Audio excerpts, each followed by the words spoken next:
RDC TV. O Rio Grande se conecta aqui.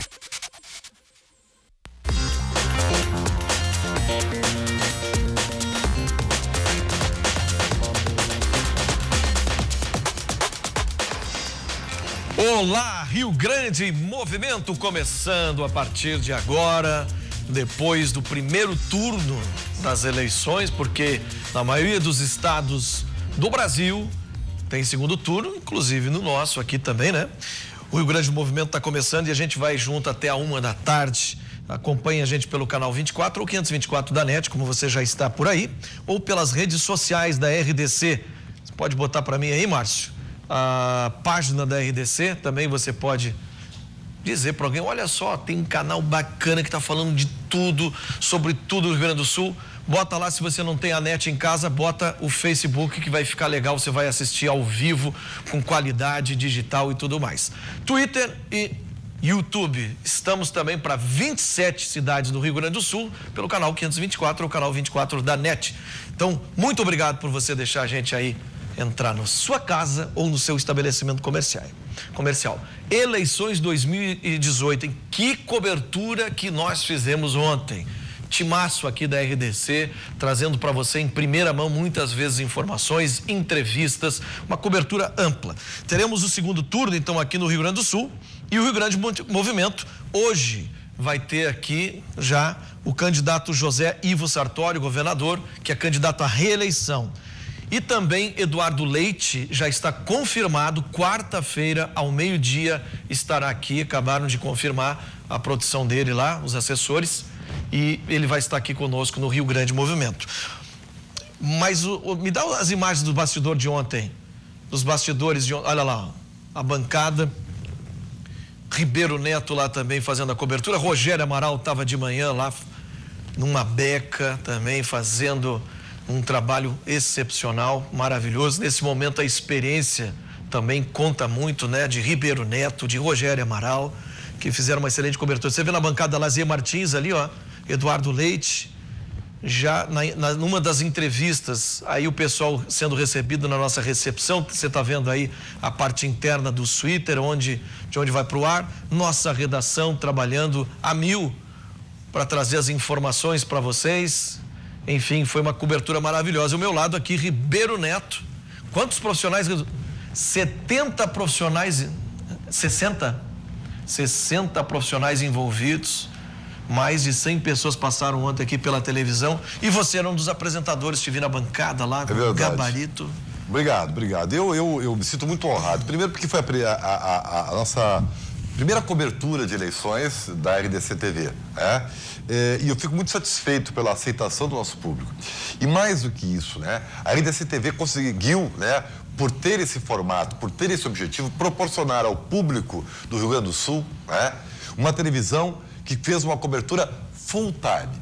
Foi a única televisão que não deixou, para usar uma linguagem moderna dos jovens, não deu vácuo do telespectador e nem seus seguidores. Ela permaneceu das 6 horas da manhã até a meia-noite com informação, entrevistas, os dados atualizados, enfim, foi uma grande cobertura e isso só aumenta a nossa responsabilidade para o segundo turno que vem pela frente. Com certeza. Teve movimentação aí, né? Como assim? Teve, então vamos, é que eu pensei que ia ser a imagem que tinha rodado aí, vamos acompanhar então o que rolou de melhor nesses momentos de cobertura da eleição. Da Lilian Belinha, hein, que fez uma reportagem, vamos ver. Os portões abriram pontualmente às 8 da manhã de domingo nas diferentes zonas eleitorais da capital, fazendo muita gente sair cedinho de casa, em um dia de muito sol. E teve eleitor caprichando na produção para a hora do voto. Sempre veste verde e amarelo ou é nessa eleição tu acha que está precisando mais? Especial nessa eleição.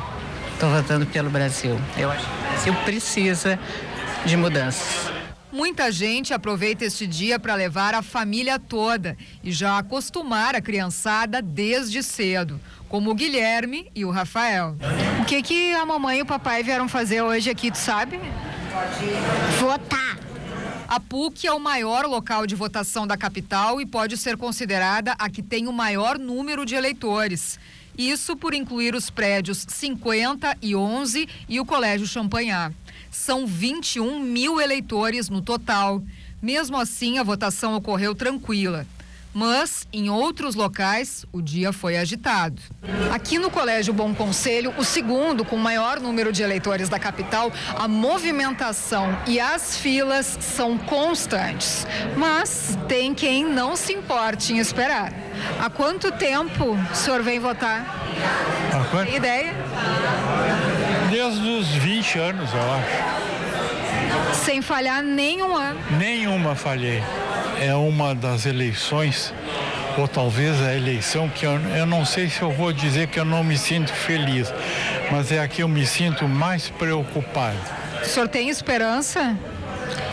Eu tenho esperança, sim. Tenho esperança que vai melhorar. Houve reclamações de demora na hora de votar e longas filas em Porto Alegre, muito atribuído à votação biométrica. Foi o caso da Escola Estadual Presidente Roosevelt, no bairro Menino Deus. Tá tendo muita fila, né? E tá sendo muito demorado porque são muitos números a ser digitados. E a biometria, o sinal, o digital, também tá dando problema, que a pessoa tem que fazer 3, 4 vezes e não consegue. Mas houve também pessoas, eleitores chegando aqui dizendo que tinham pedido a transferência para cá na biometria e que não havia sido feito. São pessoas que votavam aqui sempre. Votavam aqui e que não foram, que saíram daqui por causa da biometria. Mesmo que não tenham feito o recadastramento biométrico, muitos eleitores tiveram a solicitação dos testes das digitais pelos mesários, por meio de dados cruzados com o Instituto Geral de Perícias. Depois, foram liberados para votar. O Tribunal Regional Eleitoral considerou normais os atrasos que atribuiu aos muitos números de candidatos a ser digitados em cada urna nessa eleição. Muito bem, daqui a pouco uma entrevista, primeira entrevista do governador e candidato à reeleição, José Ivo Sartori. Você vai ver aqui com uma ampla conversa aqui. Você sabe que nas outras ele tem é desse tamanho, né? O tempo. Aqui o tempo é maior, Ribeiro Neto. E daqui a pouco, né? As verdades da bola para Trilegal, tudo a respeito da dupla Grenal. Final de semana foi meio xoxo, né? Nós vamos ter um final de semana posterior fantástico. Então, te liga aí. Daqui a pouco tem as verdades da bola aqui no Rio Grande Movimento. Lilian Belim, vamos para a redação. Muito bom dia, Forcolém. Nessa segunda-feira, pós-eleições, que tá todo mundo ainda nessa vibe, né? Tá todo mundo ainda se informando e assimilando os resultados, né? A gente teve segundo turno, como citaste aí no governo do estado, também na presidência da República.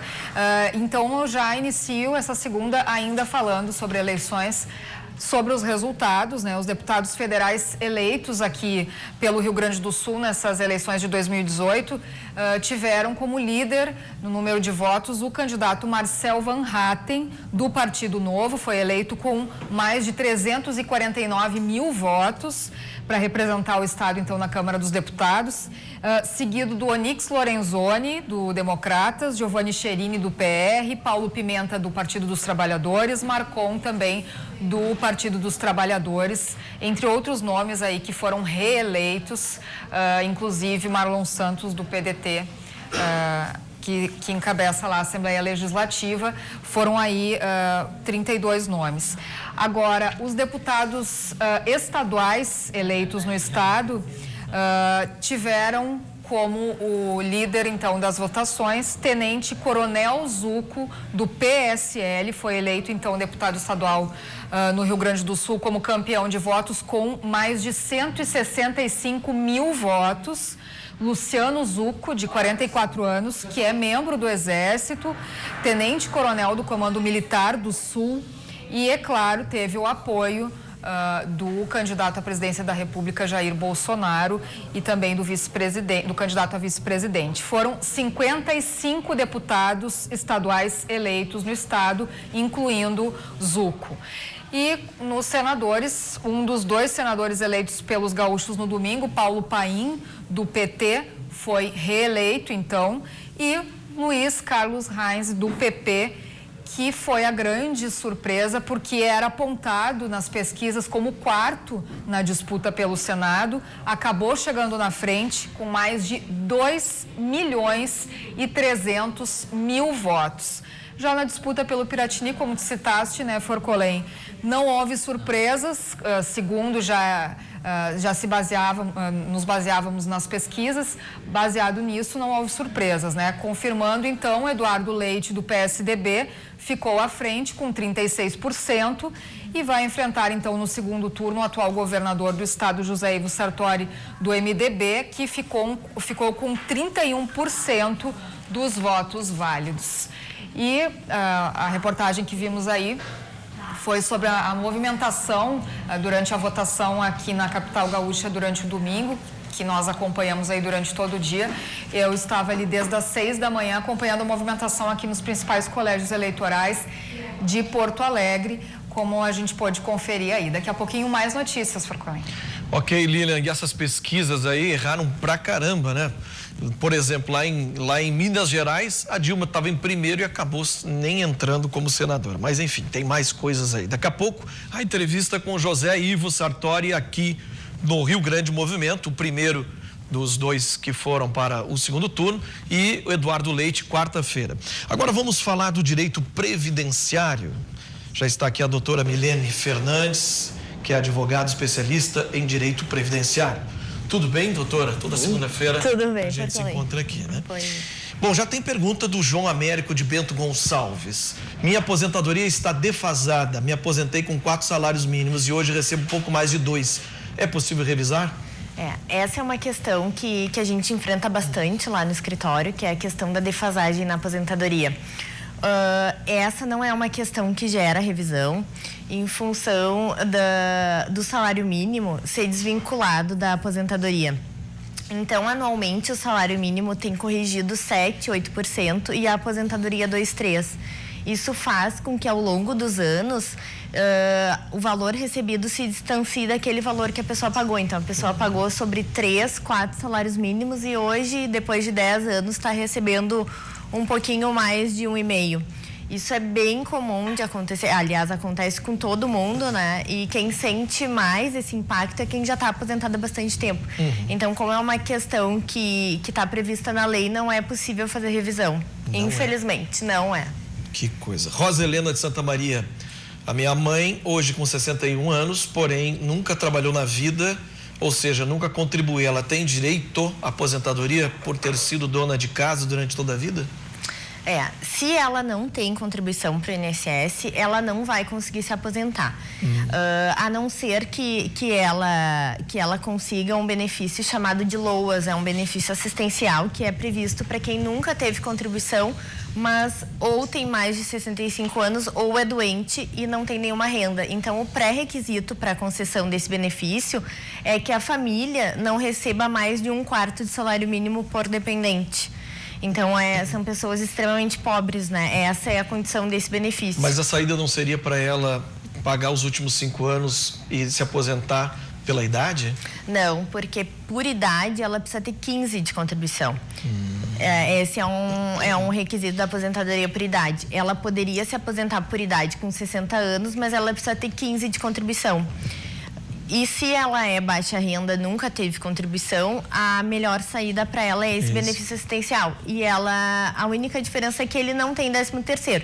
Ele é um salário mínimo, não deixa pensão por morte, então ela vai receber enquanto ela estiver viva, mas depois, se tiver algum dependente, alguma coisa, ele não deixa pensão por morte. Não deixa pensão. Mas é um amparo que ela consegue para comprar remédio, alimentação, o básico, pelo menos ela consegue resolver. E no mesmo caso, uma mulher na mesma situação, dona de casa a vida inteira, casada com um homem que trabalha e contribui. Ele morrendo, a viúva fica com a pensão? Fica com a pensão dele, sim.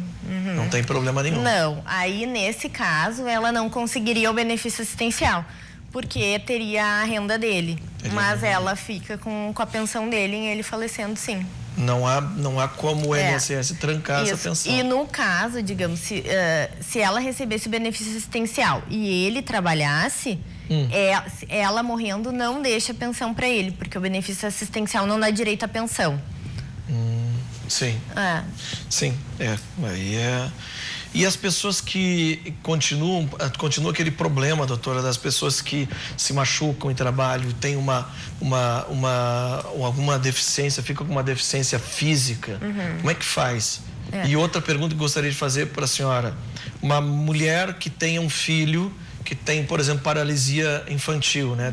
Tem que cuidar a vida inteira, ela tem direito a uma pensão do INSS porque ela não tem como se virar, trabalhar e cuidar do menino ao mesmo tempo.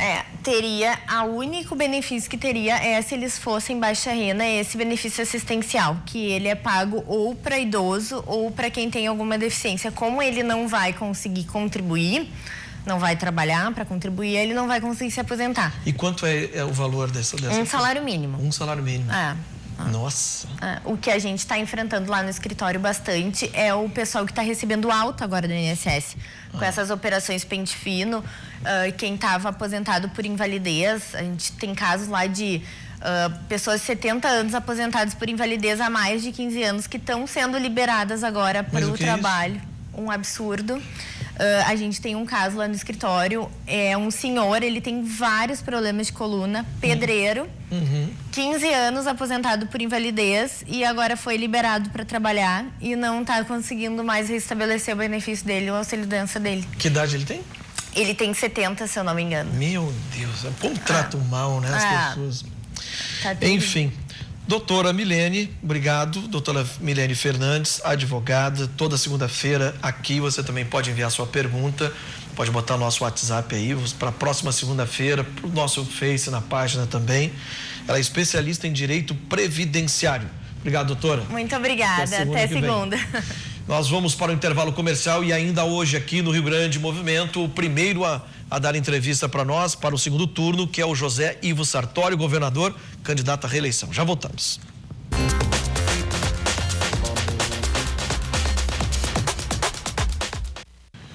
Rio Grande Movimento está de volta, 27 graus a temperatura, meio-dia, 19 minutos. Vamos para a nossa redação que tem notícia. Lília Melim.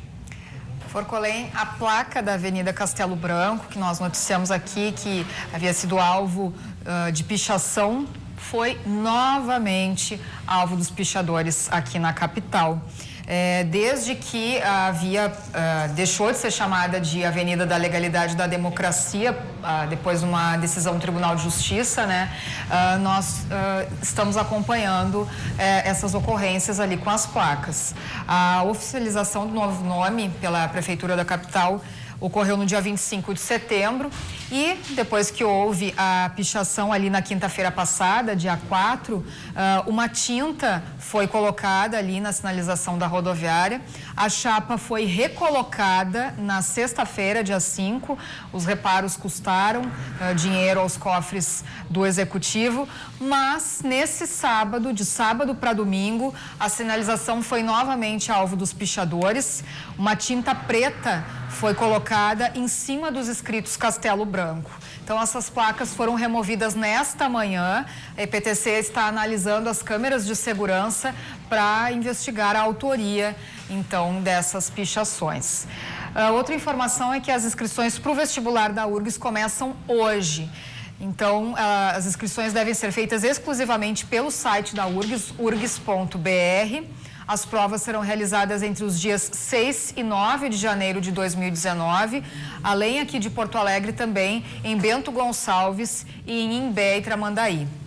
Serão 4.017 vagas oferecidas para 90 cursos de graduação, que corresponde a 70% do total, e os outros 30% são destinados para o preenchimento via SISU, o Sistema de Seleção Unificada. Lembrando, então, que as inscrições vão até o dia 12 de novembro, a taxa é de R$ 125 e deve ser paga até o dia 13 de novembro por meio de boleto. Daqui a pouco mais notícias, Forcolém. Ok, esses pichadores, segunda placa que nós vamos pagar, né?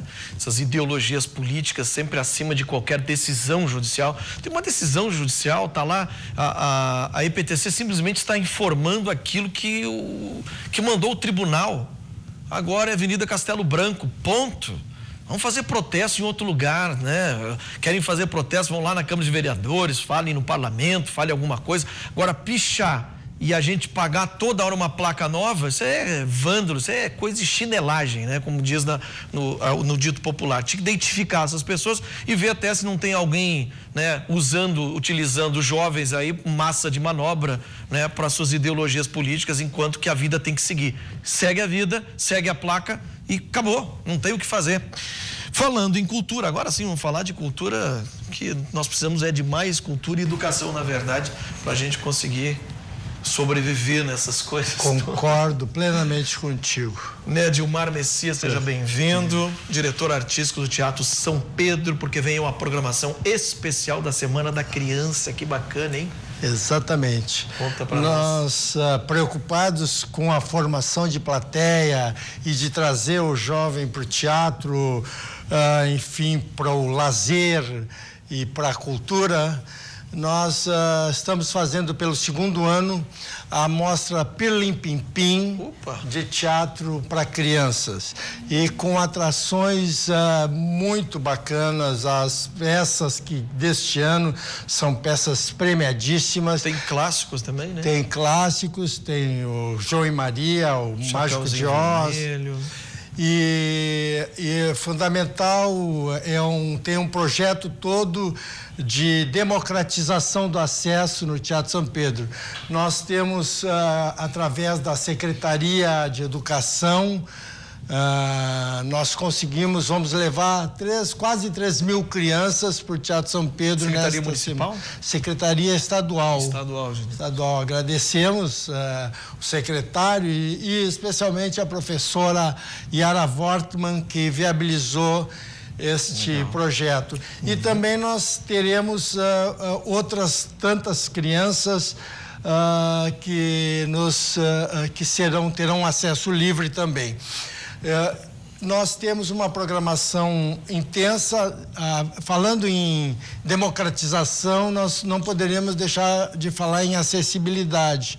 Nós teremos nesta semana intérprete de Libras nos espetáculos, e também teremos audiodescrição para deficientes visuais.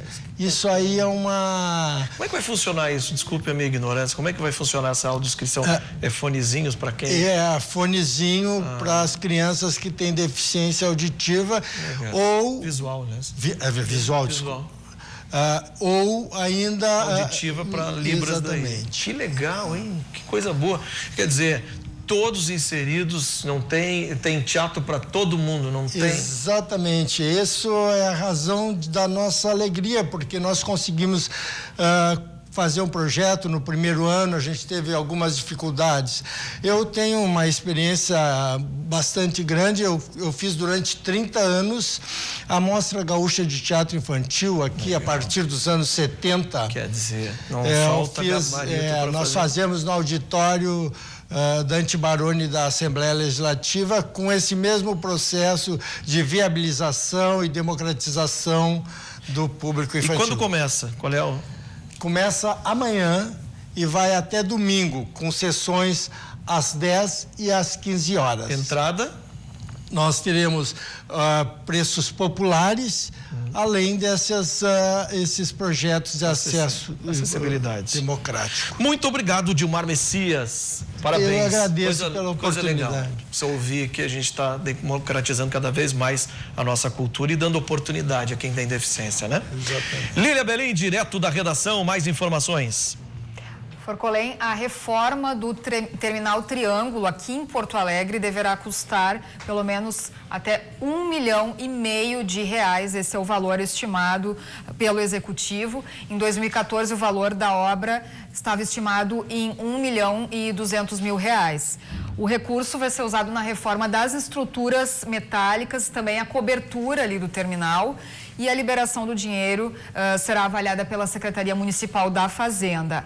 A Secretaria Municipal de Infraestrutura e Mobilidade Urbana ainda está finalizando o termo de referência do edital, e depois disso a documentação vai ser encaminhada para a Central de Licitações, e ainda a pasta não informa quando que a concorrência deverá ser lançada. Lembrando que essa cobertura foi arrancada por ventos de até 100 km por hora durante um temporal e está sem a cobertura aí, o local, desde dezembro de 2014, há quase 4 anos. Foi Colém.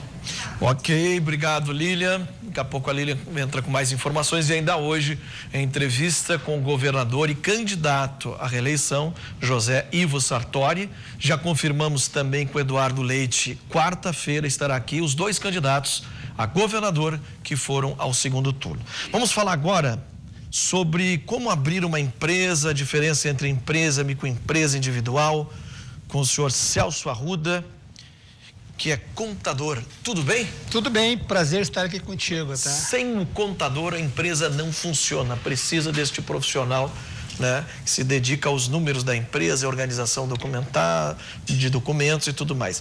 Quero saber o seguinte, o que observar na hora de abrir uma empresa, diferente entre a empresa micro e a empresa individual? Na verdade, assim, né? Hoje, para abrir uma empresa no Brasil, é importante que a pessoa, em primeiro lugar, conheça o que ele vai explorar, conheça o segmento que ele vai atuar. Porque no Brasil existe uma grande incidência de mortalidade de empresas no primeiro ano, tá?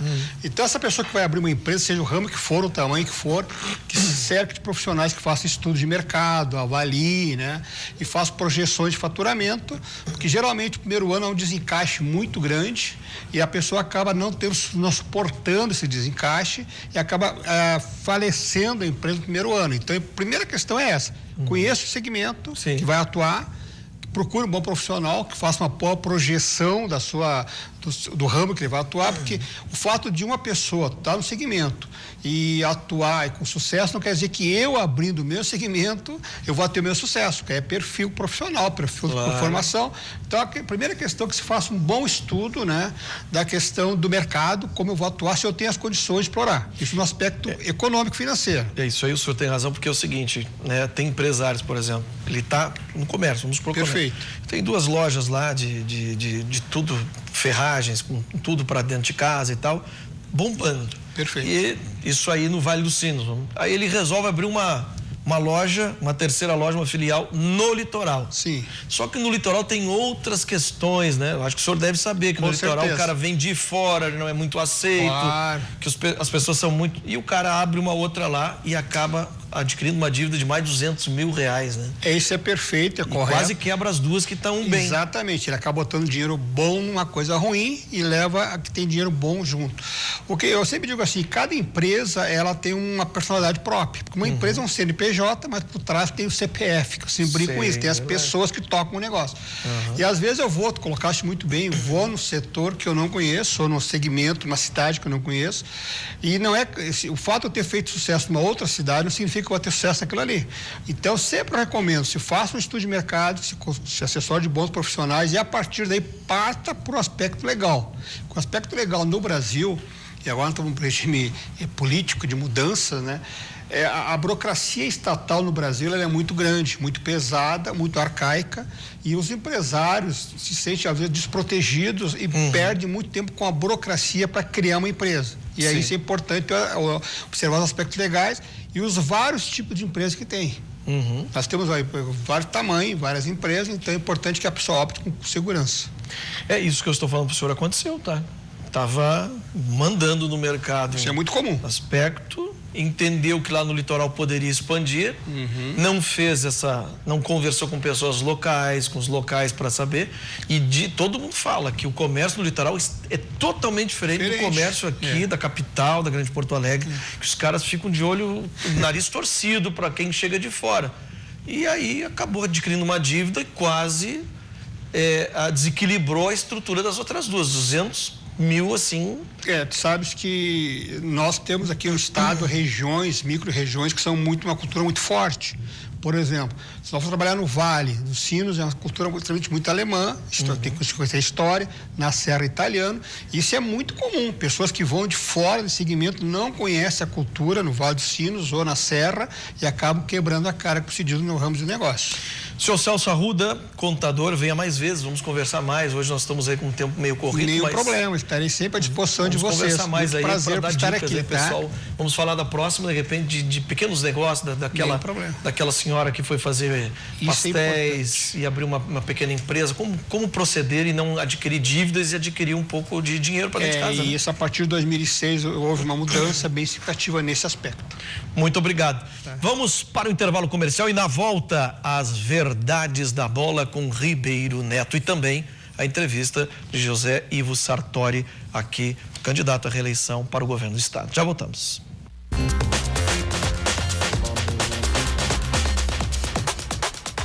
Ribeiro Neto e as verdades da bola. Oferecimento Trilegal. Sua vida muito mais Trilegal. É isso aí, gente. Antes de mais nada, olha esse recado importante do Trilegal. Essa semana tem feriadão. Então não deixe para comprar o seu Trilegal na última hora. Sabe por quê? Garanta hoje mesmo o seu para ganhar uma moto Kawasaki Ninja. Sabe o que é isso? E eu criaria cabelos esvoaçantes, né? Uma moto Kawasaki Ninja. E tem muito mais. Quer ver, ó? Quem sabe garantir a sua casa nova, né? Você pode voltar do feriadão para uma outra casa novinha e dentro da casa, na garagem, um Renault Kwid. É demais! É isso aí! Moto Kawasaki Ninja e uma casa nova com um Renault Kwid na garagem. Esse Trilegal tá demais! Aproveite, o feriadão tá chegando, não deixe para depois, hein?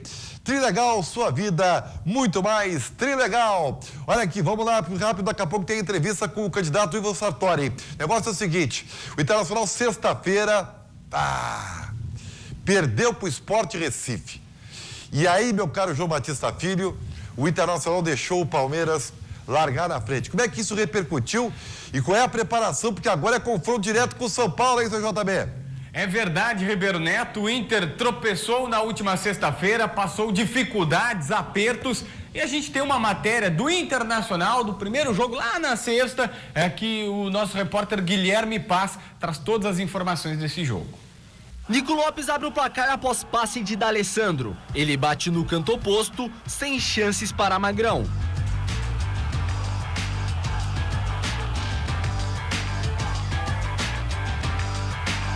Gabriel cruza o escanteio pela direita e Adrielson sobe de cabeça para empatar.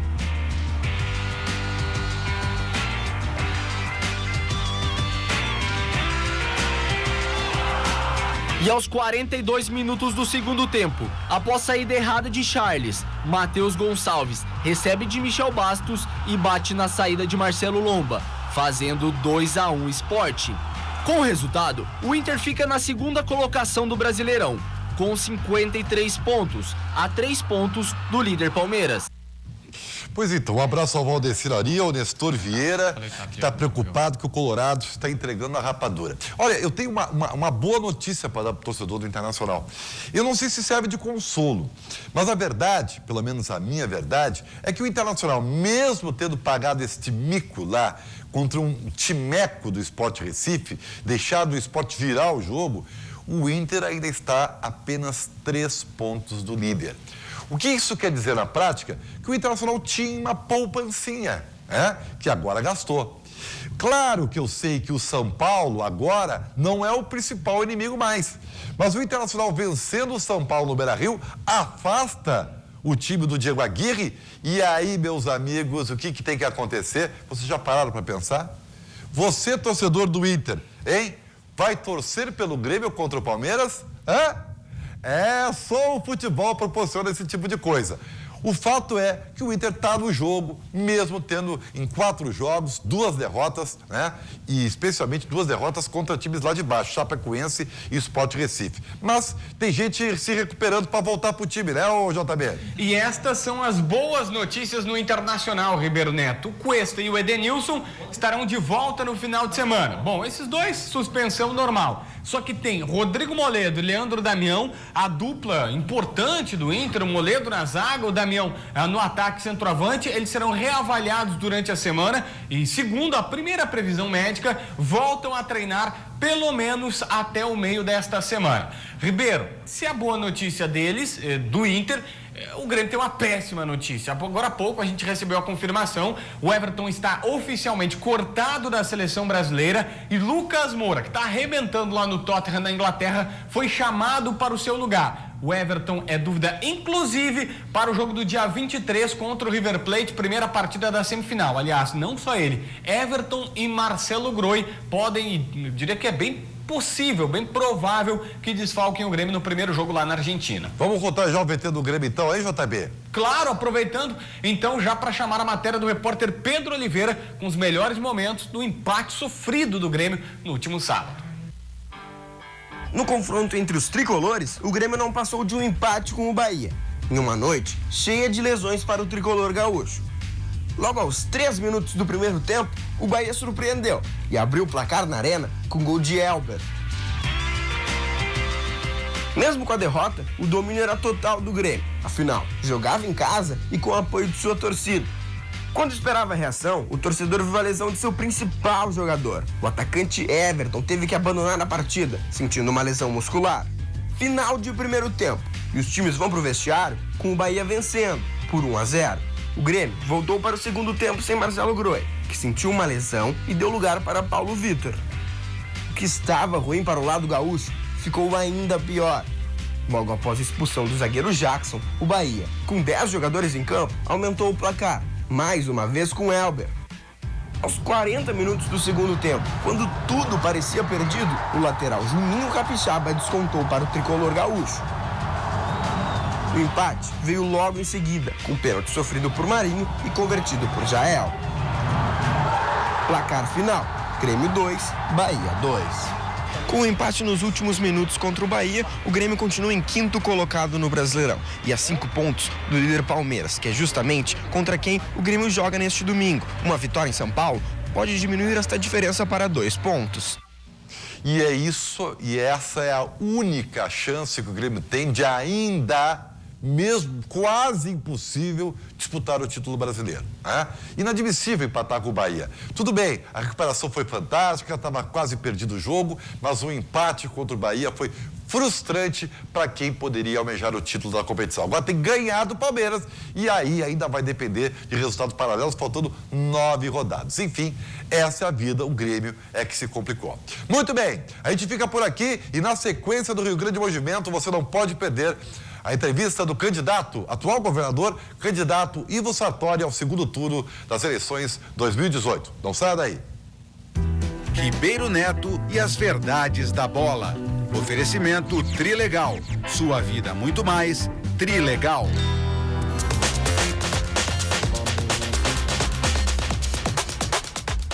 Muito bem, agora no Rio Grande Movimento, vamos falar sobre o segundo turno das eleições com um dos candidatos que está no páreo, que é o governador do estado, do segundo turno que vai acontecer a votação dia 28 de outubro.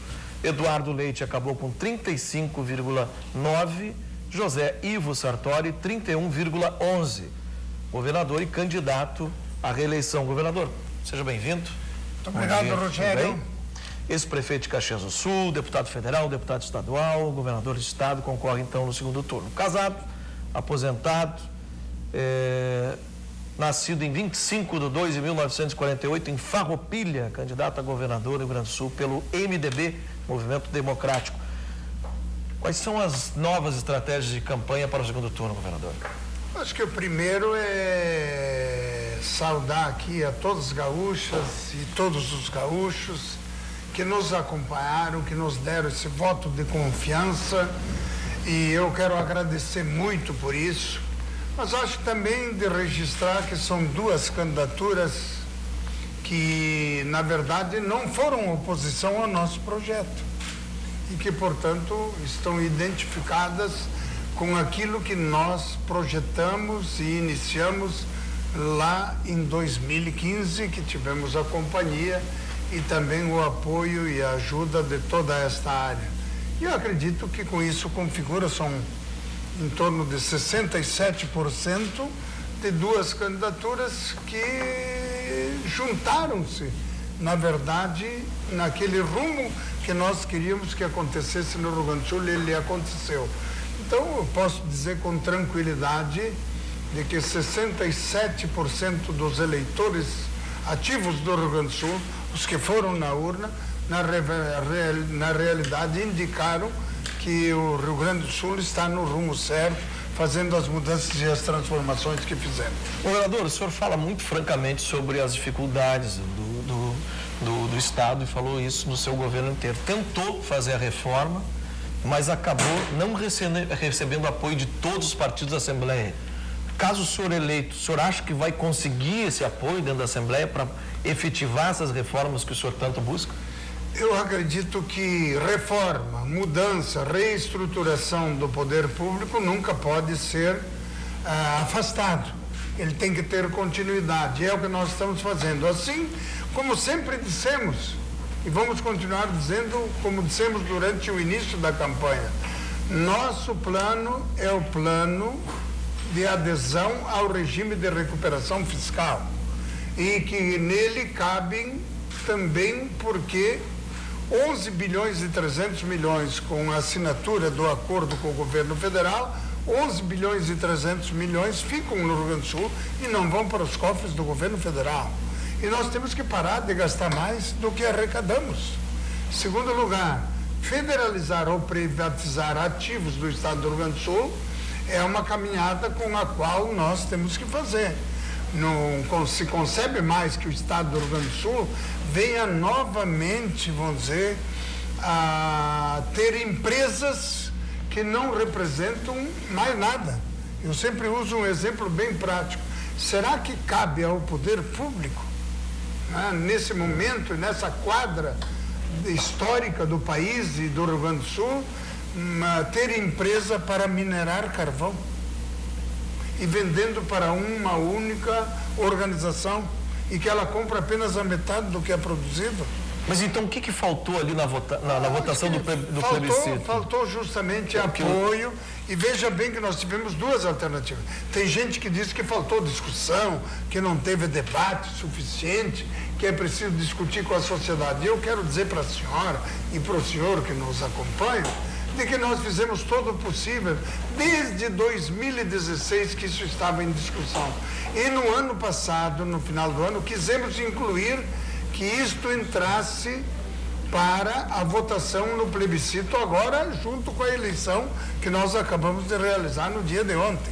Bom, se está na Constituição, não é permitido retirar o plebiscito da Constituição, então faça o seu plebiscito. E, infelizmente, a população deixou de ser ouvida e nós tínhamos ali a oitiva, inclusive, do Tribunal Regional Eleitoral, que nos retirava, sabe, a possibilidade de gastar 20 milhões de reais. Então, o que tem pela frente, nós temos que insistir e continuar fazendo o nosso papel. O senhor acha que nesse segundo governo, se houver seu, vai haver esse entendimento da Assembleia? Bom, vai depender muito daquilo que acontecer no dia 31 de janeiro de 2019, que é quando toma posse a nova Assembleia Legislativa. Até lá vão ter as conversas, os diálogos, as construções vamos dizer, de sustentabilidade e de agregação e de composição. Nós sempre fomos um governo plural. E por sermos um governo plural nesses 3 anos, 9 meses e 8 dias, na verdade nós fizemos uma caminhada junto com outros e vamos fazendo o papel que precisa ser feito no sentido de atender as necessidades do Rio Grande do Sul, de mudar o poder público, de atender melhor a sociedade, guardar os recursos para que eles vão para as áreas que são mais necessárias para toda a população, e eu devo dizer para todo mundo, nós vamos continuar fazendo o que precisa ser feito. O governador vai votar em quem para presidente? Ivo Sartori vota em quem para presidente? Nós ontem na coletiva, inclusive, colocamos muito claramente a nossa posição, que é uma posição muito séria, responsável, como fiz toda a minha vida de diálogo, de conversa, de entendimento. Então hoje mesmo o partido está se reunindo, PMDB, e ele vai decidir a posição que o conjunto do partido vai ter. E a sua decisão pessoal, o senhor não tem isso, vai esperar o partido? Eu vou trabalhar junto com todos os colegas de partido, todas as lideranças, e todos os representantes de prefeitos, vereadores e dirigentes. Mas também tem um outro porém. O outro é também ouvir todos os demais partidos da nossa coligação, Rio Grande no rumo certo. E é evidente que nós todos formulamos uma questão, que nós não desejamos mais esse trabalho, vamos dizer, de corrupção que indignou a sociedade brasileira, e tudo o que está acontecendo no país tem muito do reflexo daquilo que... Eu ouvi o senhor na Band, ouvi o senhor na Gaúcha, e agora eu lhe digo, todo esse discurso que o senhor fala da corrupção, da coisa, só pende para um lado de Bolsonaro para presidente. Olha, eu acho que a realidade está aí e temos que respeitar a vontade da população. Teve partido que se achou dono da vida política do país. Na verdade, não é isso. Inclusive, diluiu muito a capacidade de visão de sociedade de outros setores que não daquele partido, e inclusive gerou a criação, vamos dizer, de todos esses setores dos quais eles são contrários no dia de hoje. O senhor vai continuar na mesma política de segurança, se vencer? Olha, eu acho que esse é um caminho pré-determinado. Nós fizemos mudanças e transformações e de agregação muito profunda, investimentos grandiosos, foi o único setor que nós avançamos aí com 19% no ano de 2017 e agora mais 16% neste ano em curso 2018. Criamos o sistema integrado com os municípios, que vai propiciar não apenas o vídeo monitoramento das comunidades, mas também o cercamento eletrônico. E inclusive o trabalho de fronteira, que nós estamos auxiliando o Exército Nacional para evitar justamente, em primeiro lugar, o contrabando, mas segundo, que talvez seja o mais forte, o tráfico de drogas e a presença de traficantes. Foi a primeira vez que se fez uma operação pulso firme no Rio Grande do Sul, que era a transferência daqueles presos das facções criminosas para os presídios nacionais e que está ajudando hoje a diminuir a criminalidade no Rio Grande do Sul. Mas não deixamos de lado a prevenção.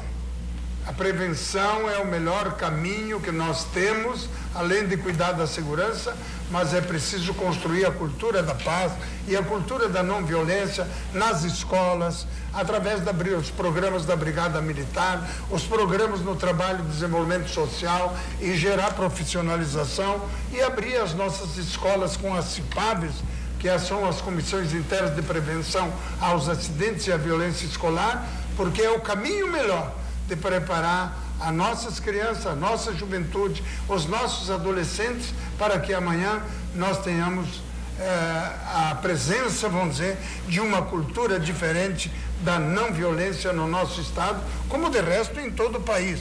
E tenho certeza que as ações que estão sendo feitas no Rio Grande do Sul hoje já são um exemplo nacional.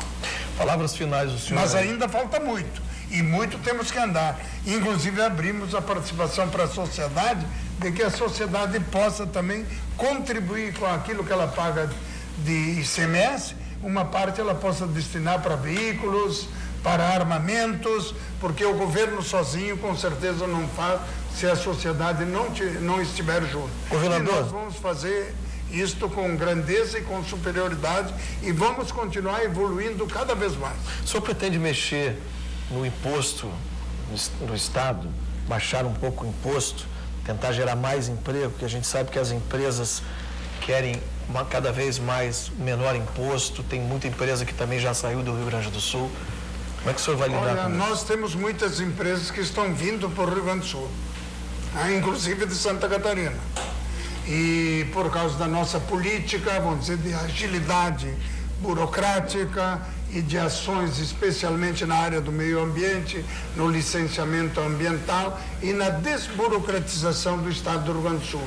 Por outro, nós tivemos aqui investimentos de mais de 10 bilhões de reais atraídos de fora e temos uma carteira ali de mais de 40 bilhões que vem para justamente ajudar e se confirmarem no sentido de várias bandeiras do mundo que querem investir no Rio Grande do Sul pela posição estratégica e pela desburocratização e pelas ações de mudança do poder público que estão sendo feitas no Rio Grande do Sul. Agora, isto só se faz quando todos nós juntos conseguirmos adquirir a credibilidade que é necessária para o poder público. Do seu governo, muito se Agora, atrasou. evidentemente que nós não vamos aumentar impostos, mas para a arrecadação do Estado é preciso que tenha, de certa forma, o andamento daquilo que existe hoje para garantir, inclusive, o pagamento dos salários dos servidores, que infelizmente nós tivemos que atrasá-lo, porque o Estado gasta mais do que arrecada.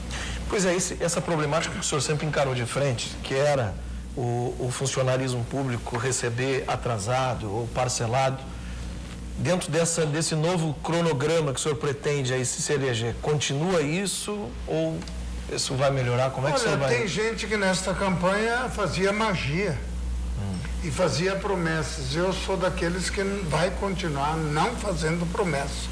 Vou continuar como mesmo primeiro dia do nosso governo, lá em 1º de janeiro de 2015, sendo transparente, sendo verdadeiro, sem mágica, sem promessas. Mas qual é a solução, então, se não tem nada? A solução é equilibrar as finanças do Rio Grande do Sul e criar as condições para aderirmos ao regime de recuperação fiscal com o governo federal e que permaneçam aqui os recursos que vão para o Tesouro Nacional. Palavras finais do senhor, por favor. Olha, muita confiança no futuro e vamos trabalhar todo mundo junto para retirarmos o Rio Grande da crise financeira, mas acima de tudo, de ter esperança em melhores dias, tanto para a nossa juventude, como para a nossa sociedade, para o desenvolvimento do nosso Estado e que o futuro esteja ao alcance de todos, especialmente das novas gerações. Muito bem, falamos aqui com o governador e candidato à reeleição, José Ivo Sartori, que ficou com 31,11% do número de votos nesse primeiro turno e agora vai para o segundo turno com Eduardo Leite, que ficou com 35,9%. Muito obrigado, governador. Boa sorte. Eu que agradeço. Obrigado. Um abraço para ti e para todos que fazem parte da equipe da RDC.